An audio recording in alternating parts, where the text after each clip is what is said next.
le peguen.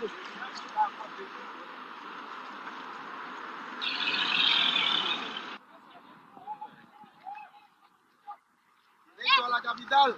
Mírame en caravana, viejo. Mírame en caravana. Sí, estamos caminando. Ya van caminando.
No importa cuál es tu condición en situación de movilidad, ni tu nacionalidad.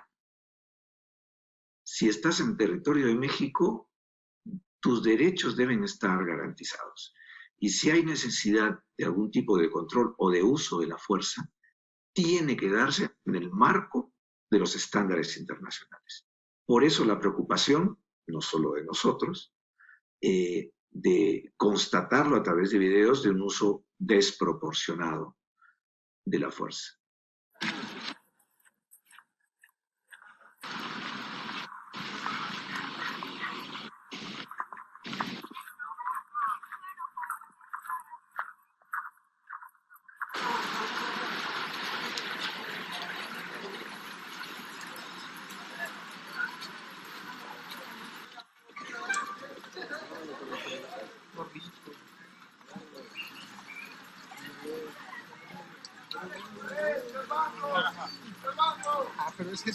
Antes de venir aquí yo pasé 10 países, mucho plata, no tengo ahora, no tengo nada, no tengo familia aquí, no tengo nada. Estoy caminando con mi pie porque mi hija está enferma, tiene gripe, tiene todo, está muy duro para nosotros para caminando. Entonces mi pie ahora está muy agresivo, muy enfermo. Yo sentí un poquito mal aquí, esa es humillación, esa es una discriminación.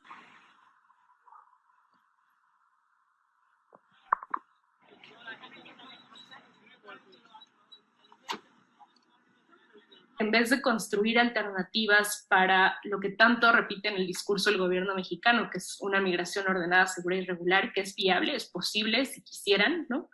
En vez de construir esas alternativas, lo que están haciendo es cada vez conteniendo con mayor fuerza la migración al sur, pero esto es absurdo porque es un ciclo sin fin. La gente no porque la regreses a Guatemala va a regresar a su país, no tiene ni siquiera tiene los recursos para regresar a su país, ¿no? Entonces, no les queda otra alternativa más que volverlo a intentar.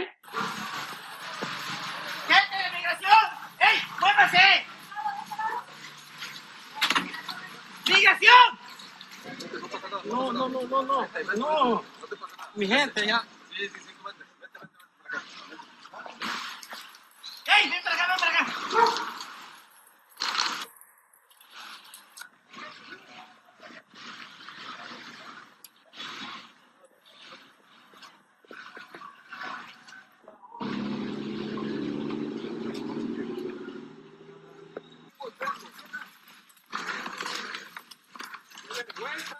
Vergüenza esto. Toma la piedra.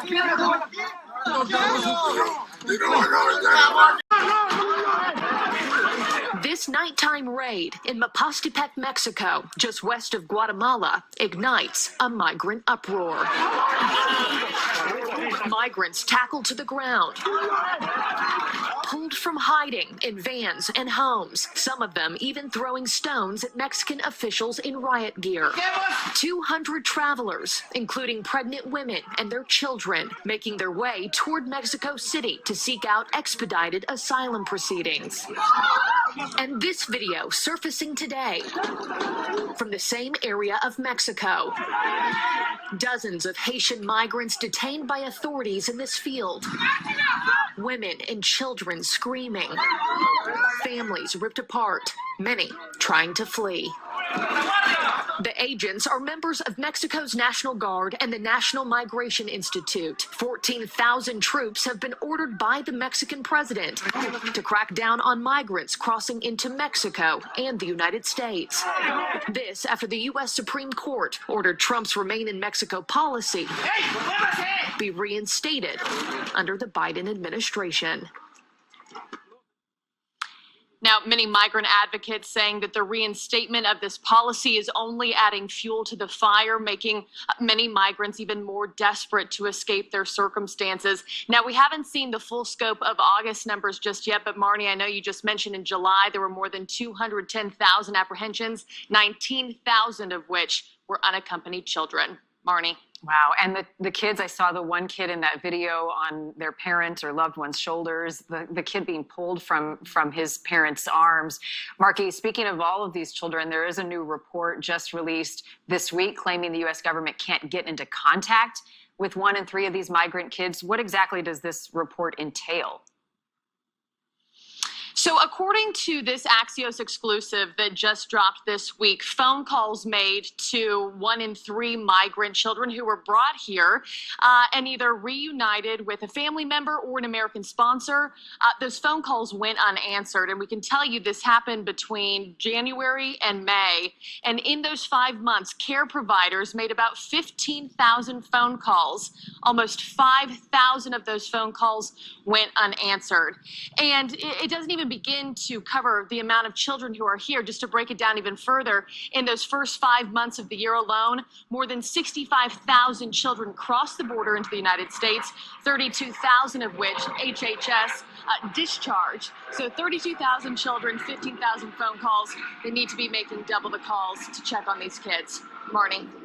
Just astounding numbers, Marky. Hard to watch, even harder if you're the person experiencing it. Marky, thank you. These are Mexican National Guard troops carrying out raids in southern Mexico. In the dark and in the pouring rain, the images show agents rounding up migrants and asylum seekers, many of them women and children. Those who avoided capture expressed confusion about what to do next. I was afraid and I had a feeling this mess could happen, and look, that's why I want to turn myself in, because they grabbed my husband and my 2 children. I don't want to go on by myself. Confrontations between asylum seekers and immigration authorities have escalated in recent days. In one instance, government agents were caught on video violently kicking migrants. The UN has since called on Mexico to do more to ensure the rights of migrants and asylum seekers. A point Mexico's president addressed during his State of the Nation speech on Wednesday. Nos han violado derechos. The human rights of migrants have not been violated. The exceptional case from a few days ago, when 2 migration officers kicked a Haitian citizen, was dealt with on that same day. The officers were relieved of their duty. On Thursday, President López Obrador also called on more cooperation from the U.S. to help improve conditions in countries of origin for migrants. Se lo voy a volver a plantear. Next week, I'm going to send a letter to President Biden because we cannot just be arresting and detaining people. We must address the root causes. People don't leave their towns willingly. They don't abandon their families because they want to. They do it out of necessity. The International Organization for Migration says 2021 could set a new record for the number of migrants entering Mexico. Mexico right now is experiencing a very complex migration situation. In the first instance, we have a large number of people who are crossing into Mexico and passing through Mexico. And some examples are in this first period of the first half of the year, Mexican authorities have identified 3 times as many children that are entering into Mexico as that same period a year ago. International immigration policies are also undergoing changes, like re-implementation of the so-called Remain in Mexico program, which keeps asylum seekers outside the U.S. while their cases are being processed. The program was first put in place during the Trump administration. Mexican immigration officials say talks will soon be held with the United States to address policy questions, but experts say action is needed now to ensure the rights of tens of thousands of migrants and asylum seekers. International observers also warn that migrant shelters across the country are at capacity. And there's concern that rising tensions between authorities and asylum seekers desperate to continue their journey north. The number of people illegally crossing the southern border continues to rise, and it is now threatening to push our nation's immigration system to the breaking point. News 4 Tucson's Lupita Murillo has been digging deeper into the latest numbers from Customs and Border Protection that reveal how bad the situation really is. Back in July, the Border Patrol reported nearly 200,000 encounters with illegal immigrants along the southern border. It's the highest monthly total in more than 20 years. And what's more, the number of people coming from places other than Mexico and the northern triangle of Central America is surging.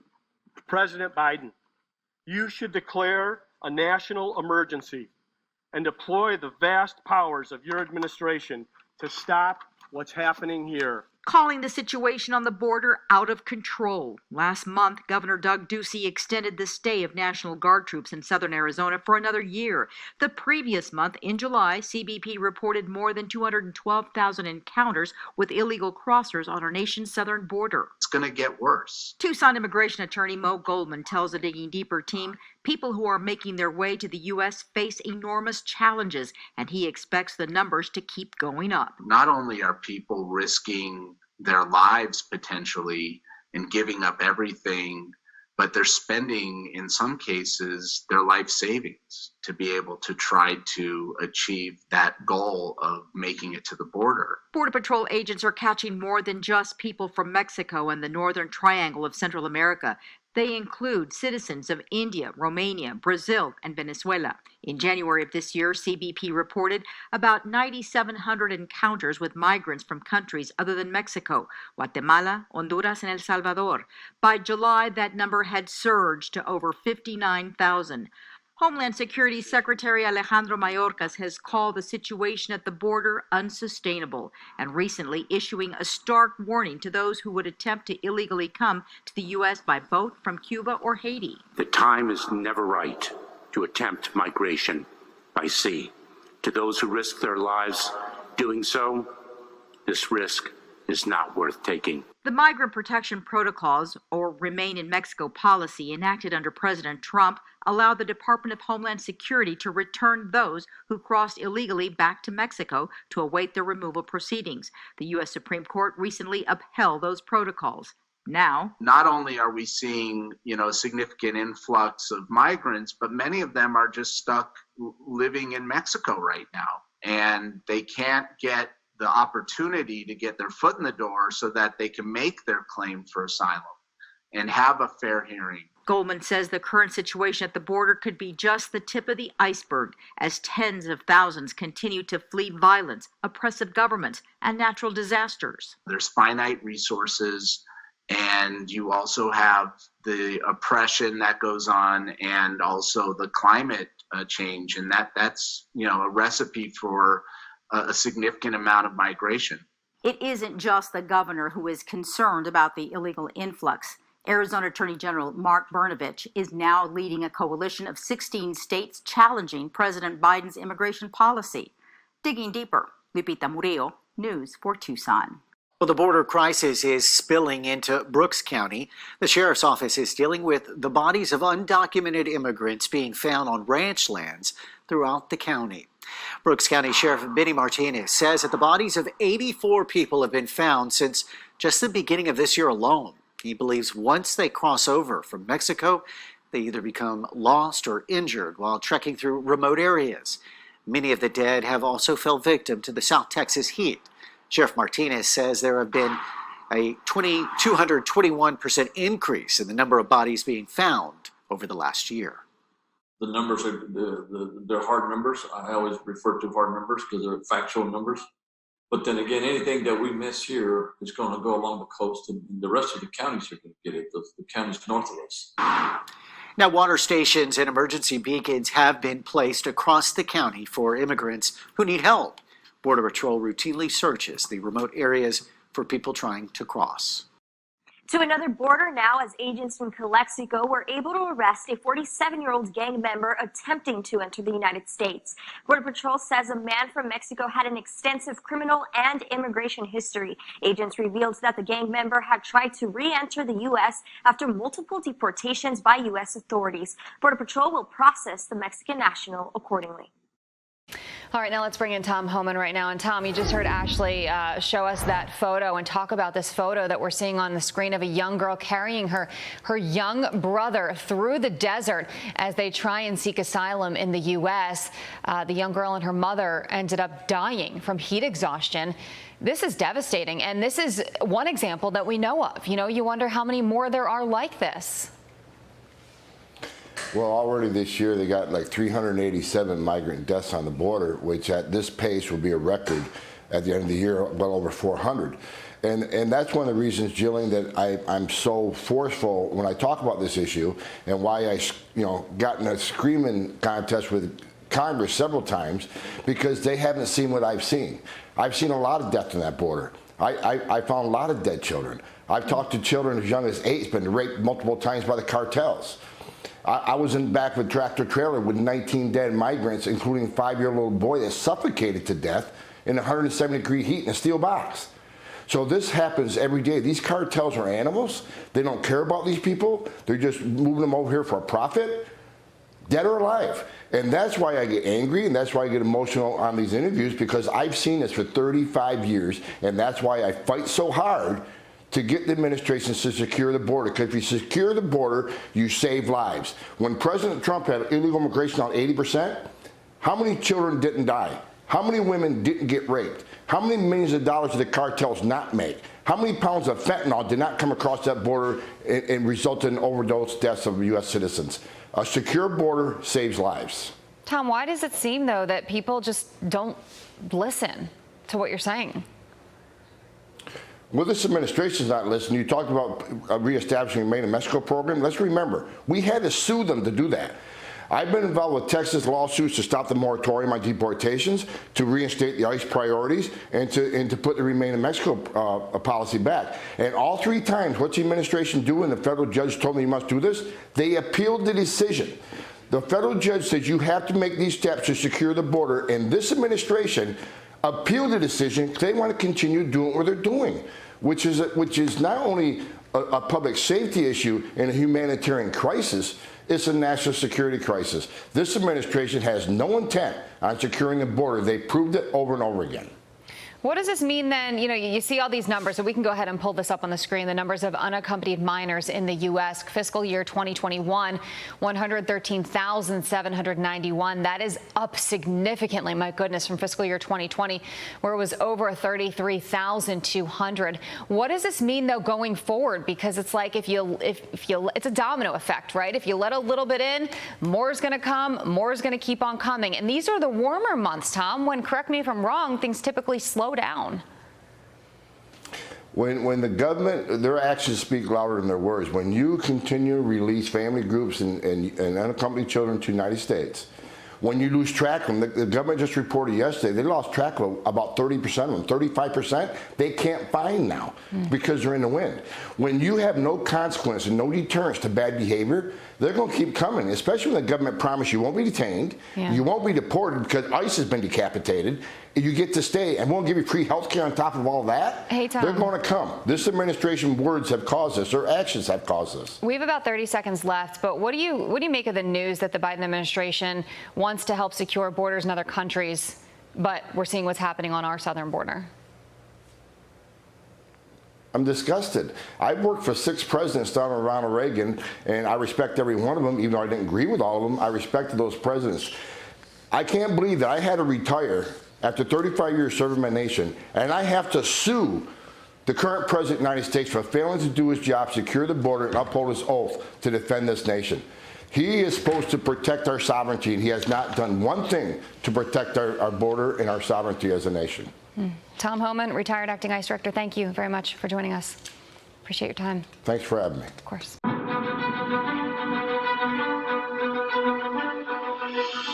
A U.S. Supreme Court decision could have a major impact on how the country handles the surge of migrants along the border. The decision requires the Biden administration to revive former President Trump's Remain in Mexico immigration policy. President Biden had tried to end the program, which requires asylum seekers at the southern border to wait in Mexico while the U.S. determines their eligibility. The Department of Homeland Security has already appealed the order, but for now, the State Department is in talks with the government of Mexico to re-implement the program. Governor Greg Abbott released a statement calling the decision a major victory. He vowed that Texas would keep fighting back against what he calls President Biden's open border policies while working to secure the border and keep communities safe. Meanwhile, a bill that would funnel $1.8 billion toward border security is making its way through the Texas legislature. It's one of the governor's priorities this special session, but Maggie Glenn reports it could have a ripple effect on our criminal justice system. Thanks to Tatum and Chief Kidd for allowing us to have a portable morgue. Border County sheriffs paint a grim picture of death on their watch. We currently have 78 from year to date. 13 of those bodies were recovered within 6 days.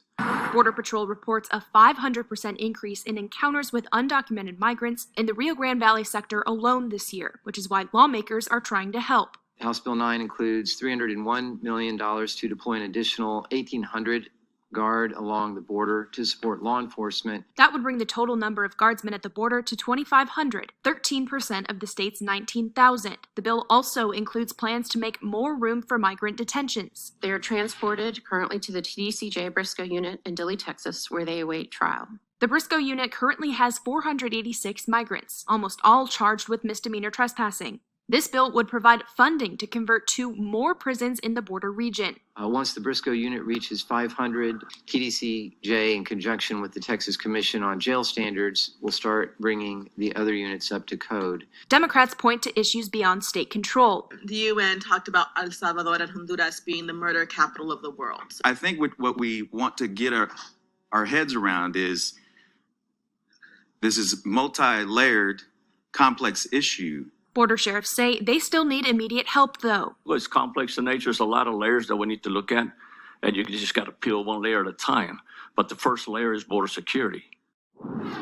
Maggie Glenn joins us now. This bill calls for $1.8 billion in funding, just over $300 million for guard troops. What are some of the other big items that this bill is funding? So this bill is basically doling out money to a bunch of different state agencies that will all be going toward border security. That includes DPS, which will provide funding for not only more troopers to assist, but also some more patrol vehicles for DPS. It also provides some more funding to TDEM, who's helping procure the elements needed for the governor's border barrier, as they're calling it. It's not really a border wall, it's more of a fence now. So it's just a lot of money kind of being doled out to all of the major state agencies. Now, as we mentioned, the bill would deploy 1,800 more guard members to the border. What will they be doing specifically? So they have been granted permission to actually assist with arrests at the border. 500 of them will also be assisting in again, building that barrier wall that we talked about. So 2,000 of them have been granted permission to help with processing and arrests, and then, like I said, 500 will be helping with the barrier itself.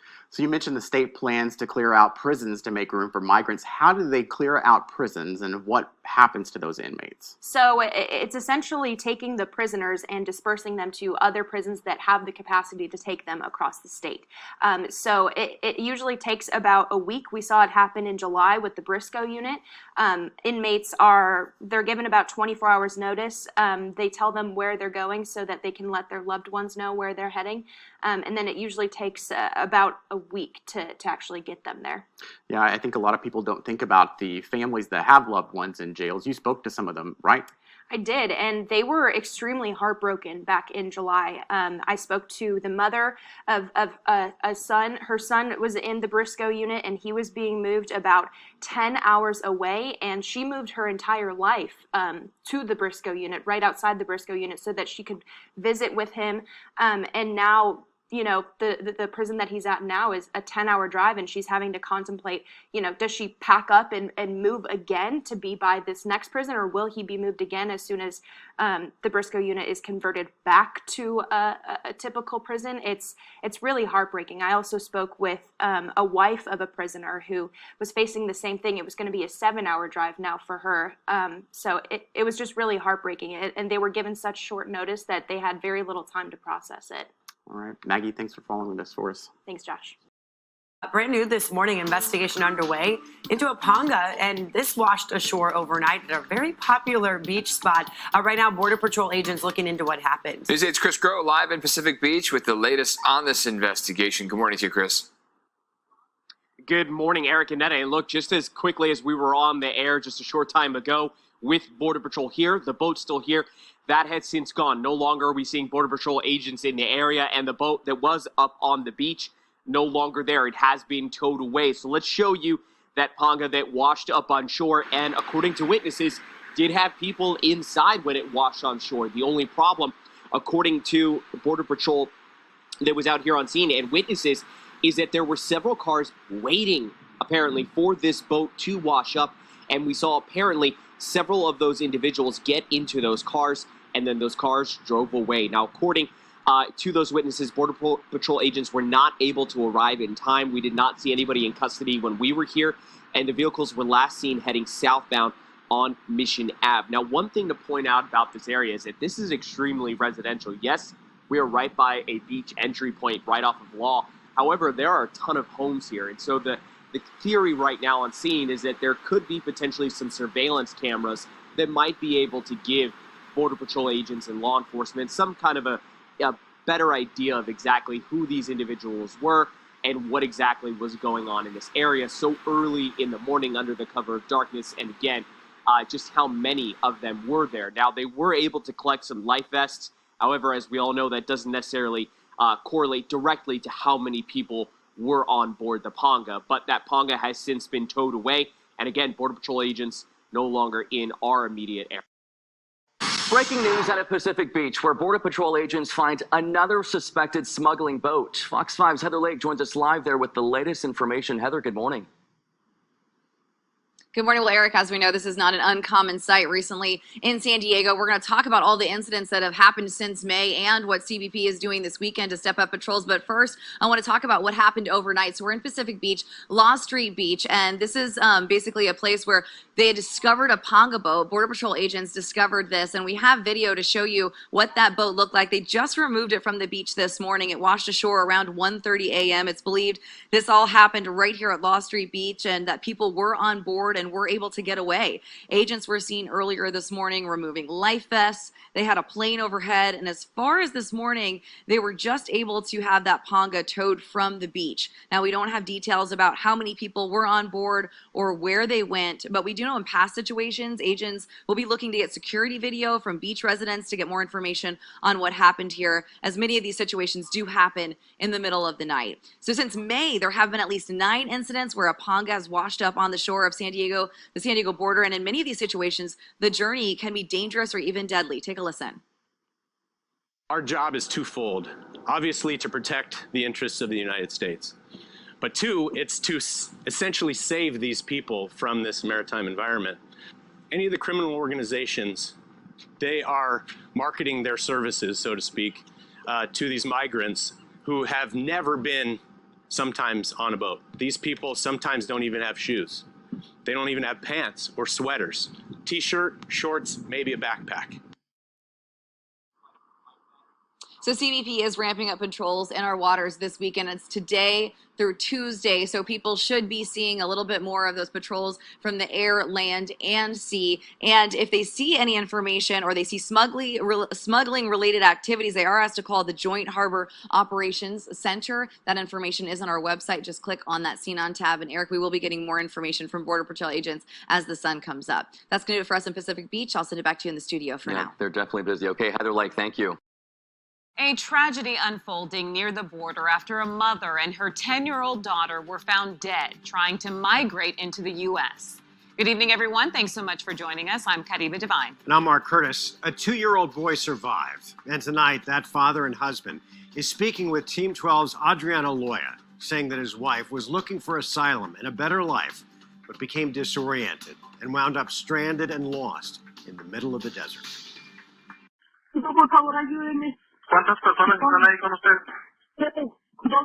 That is the last call Claudia Marcela Pineda Sarmento made after getting lost in the Cocopa Reservation near Yuma.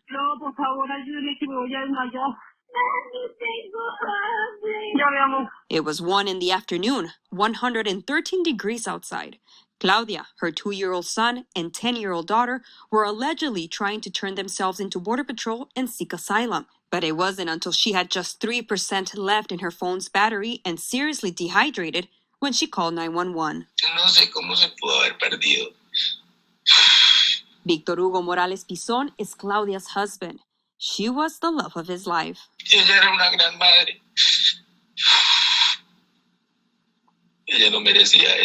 Victor says his wife left their native Colombia on August 21st after getting threats. The goal was for the family to reunite and for him to finally meet his 2-year-old son, but tragedy hit first. C5, the Sonoran dispatch center that gets Border 911 calls, notified Border Patrol of Claudia's distress call. But given the cell phone's low battery, it took agents 2 hours to locate her, finding her dead.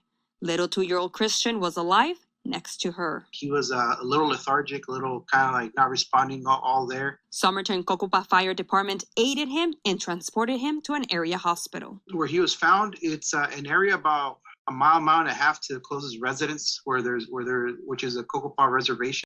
It was 113 degrees where this mother, a Colombia mother, and her daughter were found dead in the desert of Arizona after crossing the border to seek asylum. Her name was Claudia Marcela Pena, and she shared a photo of her young daughter carrying her little brother, the 2-year-old, through the desert. And hours later, Claudia and her 10-year-old daughter died from heat exposure. Claudia's husband, who lives down in Florida, saying, quote, "I told her to go back. She said she was already there. Then my daughter said, 'No, Dad, I really want to see you.' They only had 25% battery left on their phone." Claudia made a frantic call to 911 for help, but her phone died before she could send the location. National Border Patrol Council President Brandon Judd joins us right now. Brandon, good morning to you. It's a tragic story. You know what it's like out there when it is hot like that. Yeah, this story hurts any Border Patrol agent that has ever had to deal with death. We understand that without proper policy, without proper programs in place, we just can't reach these individuals in time. And to know that this tragedy was preventable, to know that had we had the proper resources in the area and available, we would have been able to save these people. And we've had agents that have died, put their lives on the line going in to save these people. So that's what we want to do. And to know that this was preventable really upsets us, and it hurts knowing that we've had to see this over and over again. The president is securing Tajikistan, which borders Afghanistan, to protect the folks there from the Taliban. And our southern border agents say that this is a slap in the face. He'll secure that border, but not ours. They say it's heartening to see that Biden administration finally getting serious about border security. It's just too bad it's in another country. They say this is a slap in the face to the U.S., and Biden's already destroyed Afghanistan, so the borders don't need to be open. What's your reaction, Brandon? Yeah, we have complete and total chaos on our southwest border. We don't know who's coming in. We don't know where they're coming from. We don't know what their intentions are here in the United States, yet he's willing to go and secure a border of another country. His responsibility is to his citizens, to all the people that are crossing the border illegally to everybody that's currently here. That's where his responsibility is, yet he's failing in that, and he's failing miserably. When we look at the threats that we face on a daily basis and the protection of the citizens of this country, where is he? And he's nowhere to be found. And yes, it is very ironic that he's willing to go and secure the border of another country, but he's not willing to secure our own borders for our own citizens. It is frustrating for so many people. Brandon, thank you very much for joining us today. Always good to be with you. Thank you. Thank you. Are causing major problems on some stretches along the U.S.-Mexico border wall. Greg Bradbury reports. This is what the project looked like back in March. You can see they were working to build a bridge. However, since then, those have been removed, and this is what it looks like now. Debris in every floodgate. Whether it's up on side of the mountain, whether it's down here in the lowlands, the border's a mess. Cochise County Sheriff Mark Daniels says monsoon has turned the border wall construction site into a mess of roads to navigate and patrol. And when we can't get up and down the border, that only benefits the cartels that are exploiting everything going on this border. These floodgates remain open during monsoon, but the sheriff says after the rains come, it makes this area very difficult to get to, which allows people to cross from Mexico over this debris and right into the United States. In this corridor right here, we get 800 to 900 just coming through here a month. Customs and Border Protection works to keep up some of the roads, but it's not a long-term fix. They're just trying to get this road passable again until the next rain hits. So this is a Band-Aid on what needs to be a triage situation. The floodgates are another issue, many being damaged by debris during storms. These ones in Douglas falling off the wall. In a statement to KGUN 9, the U.S. Army Corps of Engineers says in part that the design for this project includes additional features to slow stop debris that were not completed before the work was paused. They go on to say that the U.S. Army Corps of Engineers is conducting work to secure the project sites and will remove monsoon-related debris that impedes this work. Joining me now, New York Congressman John Katko. He's a ranking member on the House Homeland Security Committee and a former prosecutor in El Paso, Texas. Congressman, good to have you with us today. I want to start with this soundbite from the Arizona Attorney General. He's also a Senate candidate, Mark Brnovich, on the president's border crisis from last night on Fox. Watch this. People crossing the border illegally, refugees, possible terrorists coming across the border is a crisis in Afghanistan where the Biden administration can spend taxpayer dollars. But here on the southern border, President Biden and Cartel Kelly don't give a damn. And it should offend every American taxpayer that we're going to spend millions of dollars in Afghanistan to secure their border while the cartels control our border and terrorists and criminals are coming across. What do you think of this analogy between the southern border and the way that we're working on the borders in Afghanistan to protect the borders from, more Taliban infiltration to the north? Tell me what your thoughts are on that. Yeah, he's spot on. Listen, the southern border is a sieve. Last month alone, we had 220,000 people apprehended at the border and a very significant number more that got away. And we had drugs coming across in record numbers. Fentanyl seized this year alone, enough to kill every American man, woman, and child 6 times over. It's a mess at the southern border, and he's right. They seem to be paying more attention around the Afghan borders than they are around anything else and at the southern border. And the border was a crisis before Afghanistan, and now with Afghanistan and the number of known and suspected terrorists that have been apprehended this year alone at the border is going to be compounded significantly by the fact that the terrorists now know of the vulnerability, and they're running amok in Afghanistan without us being there. Yeah. I also think it's an interesting point that was raised in Jonathan Hunt's piece about how President Biden, when we talked about the border during the debates, the presidential debates, he said, there's a smarter way to do this. We're going to ramp up our technology on the border. We're going to make sure that it's safe through those measures. We don't need a physical wall, he said, and I'm paraphrasing, but, we can do it with technology. What are we seeing in terms of that plan and how it's playing out? That's not manifesting itself in a budget request, and it's certainly not manifesting itself with the prioritization of Homeland Security. They seem to be more intent on getting people from the border into our communities all across the country than they are about having technology on the border. They don't want to have a secure border. They want to let these people come in. And let's not forget, we're still in the middle of a pandemic. The vast majority of people coming across are not vaccinated, and these border towns are really suffering because of it. And to think that they're letting these people be disseminated into our communities without being properly tested or just getting them out of the border communities quickly for the sake of getting them away from the border communities into our interior of our country is really scary. And so, no, they're not prioritizing the technological aspects at all. That's a great point. It's tough to get here from Europe, but it's not that tough because of COVID, because they're checking. So you have to be consistent. If you're going to do that, then you also have to have the same policy at our other borders as well. John Katko, Congressman, thank you. Good to have you here today. Sure thing. Good to be there. I want to welcome in now Representative Nancy Mace of South Carolina. She went to the border herself this week to see it firsthand. It's good to see you again, Congresswoman. My first question, I guess, is one you probably heard. What's a representative from South Carolina doing in Laredo, Texas? Well, imagine this in Charleston, South Carolina, the area that I represent. We have the Border Patrol Training Academy located in my district. And, illegal immigration doesn't just affect the border towns of Texas or any of other southern border states. It affects the entire country. I know in my state of South Carolina, we have an opioid crisis. In fact, in my hometown of Goose Creek, you probably have never heard of it. It's a very small town in South Carolina. We had a major human trafficking bust there about 1.5 to 2 years ago. We have sex trafficking issues, human trafficking, and drugs. All of that, much of that coming from our southern border. And it's one thing to read about it in the news or watch it. It's another to be there in person to see it firsthand. Well, that answers the question because I've already learned something. I didn't know about the Border Patrol training facility in South Carolina, so it's a good start for us. Let's move on to the trip, Congresswoman. What did you see? What did you go there to see? Well, I wanted to see the circumstances under which our Border Patrol is working. To see their morale has caved so much in the first 8 months of this year. They feel like many of them feel like there's no mission statement. To see the lack of border security, to see how strained the resources are of the city of Laredo, where I was. The city of Laredo is the only city to sue the federal government because of the strains of the illegal aliens. To see the examples of stash houses, they use stash houses now all across the border to put the illegal aliens in as they wait to go on to other cities across the country. We witnessed, I'm gonna guess, between 40 and 50 different illegal aliens trying to cross. One was via a truck. Laredo and I-35. I-35 runs from Panama all the way to Canada, and Laredo is the largest truck traffic on the southern border in Texas. But there were several immigrants that were trying to cross over, hidden in a massive 18-wheeler.